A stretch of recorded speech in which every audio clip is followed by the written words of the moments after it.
Jasmine Nada Faiza, NIM 2082465. Di sini saya akan memaparkan secara singkat dan padat hasil dari resume 4 makalah tentang moderasi beragama. Makalah yang pertama dengan judul Konsep dan Hakikat Moderasi Beragama dalam Al-Quran dan Hadis. Pembahasan isi dari makalah yang pertama. Moderasi beragama adalah sikap beragama yang menghindari ekstremisme dan kekerasan. Ia mengajarkan agar seseorang bisa teguh dalam keyakinannya tanpa merasa perlu menyalahkan atau merendahkan kepercayaan orang lain. Dalam kehidupan sosial yang penuh keragaman seperti di Indonesia, sikap ini sangat penting untuk menjaga kerukunan dan persatuan. Moderasi bukan berarti melemahkan keyakinan, melainkan menyeimbangkan antara keyakinan pribadi dan sikap saling menghargai dalam kehidupan bersama. Dalam ajaran Islam sendiri, konsep moderasi sangat ditekankan.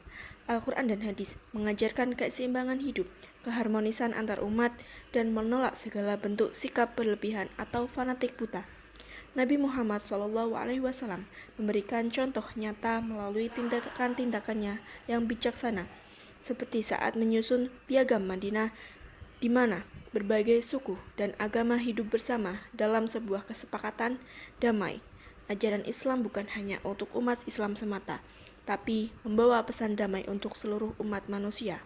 Prinsip-prinsip penting dari moderasi ini mencakup beberapa hal. Pertama, wasatiyah atau jalan tengah, yang menghindari sikap ekstrim maupun terlalu longgar dalam menjalankan agama. Kedua, tasamuh atau toleransi, yang menekankan pentingnya saling menghormati meskipun berbeda pandangan atau keyakinan. Ketiga, musawah atau persamaan, bahwa semua manusia memiliki derajat yang sama tanpa memandang suku, ras, atau status sosial. Keempat, iktidal atau keadilan, yaitu menempatkan sesuatu pada tempatnya secara adil dan proporsional. Dan kelima, syura atau musyawarah, yaitu menyelesaikan persoalan melalui dialog, bukan konflik.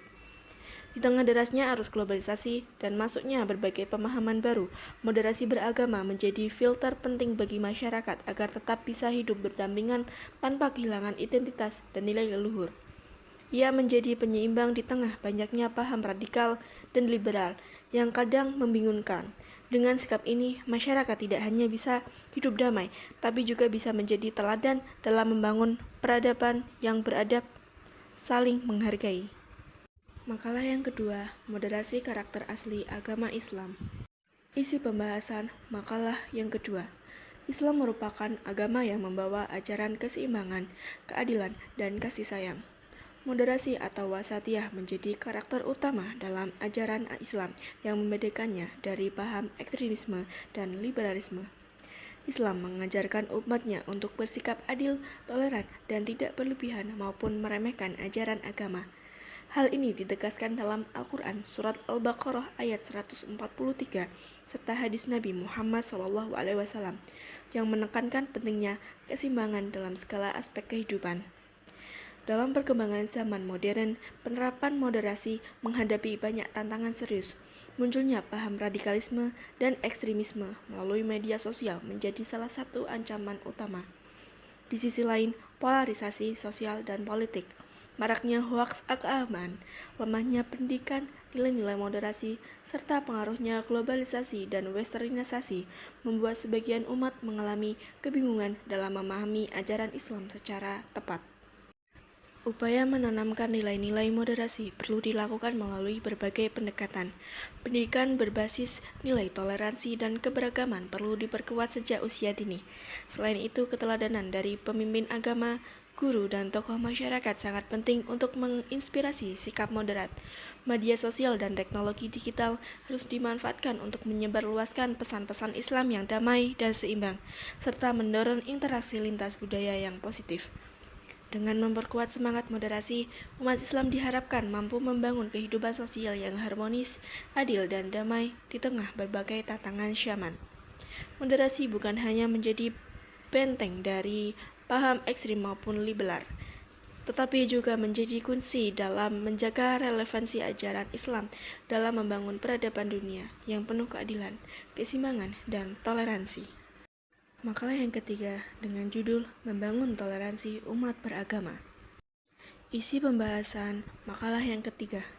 Toleransi umat beragama di Indonesia menjadi hal yang sangat penting, mengingat keberagaman budaya, agama, suku, dan bahasa yang dimiliki bangsa ini. Toleransi berarti membiarkan serta menjaga agar setiap pemeluk agama dapat menjalankan ibadah dengan aman tanpa gangguan. Dalam kehidupan bermasyarakat, toleransi menjadi fondasi utama untuk menjaga persatuan, sesuai dengan nama Bhinneka Tunggal Ika. Namun, membangun toleransi ini menghadapi tantangan seperti konflik antar umat beragama yang pernah terjadi di beberapa daerah. Penerapan konsep toleransi dalam kehidupan sehari-hari membutuhkan kesadaran sejak dini, baik melalui pendidikan, lingkungan sosial, maupun keluarga.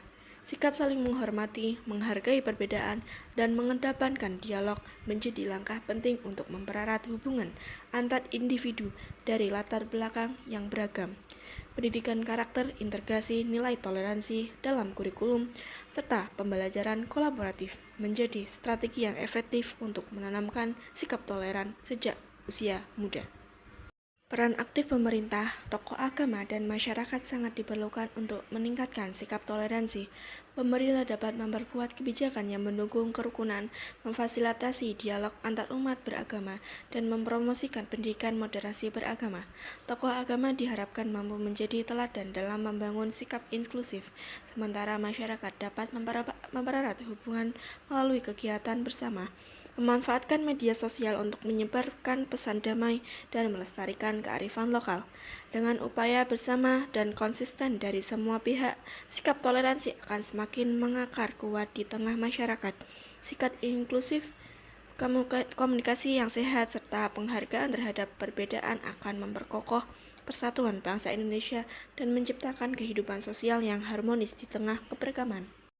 Makalah yang keempat, ekstremisme beragama dan ruang lingkupnya.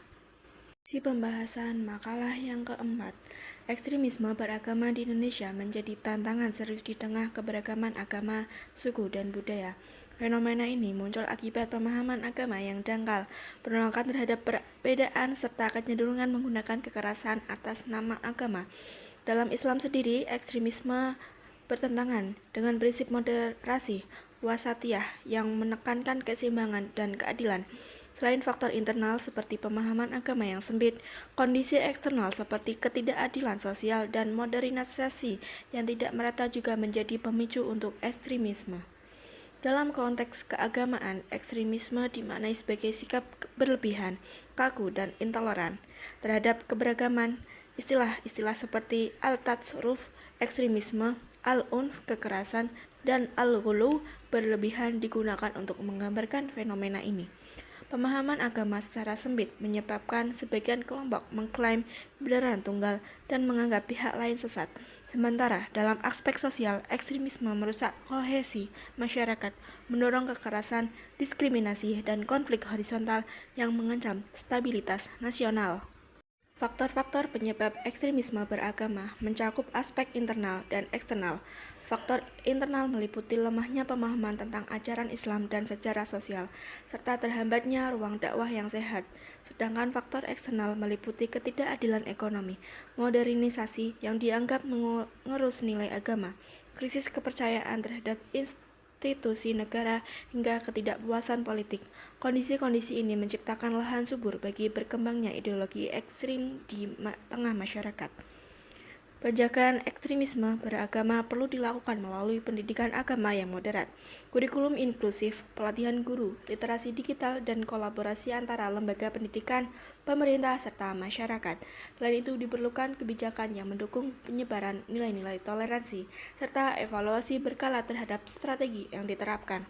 Dengan pendekatan ini, diharapkan Indonesia dapat membangun masyarakat yang lebih damai, toleran, dan harmonis. Terima kasih telah menyaksikan video ini. Jangan lupa untuk terus menggali pengetahuan dan berbagi kebaikan. Wassalamualaikum warahmatullahi wabarakatuh.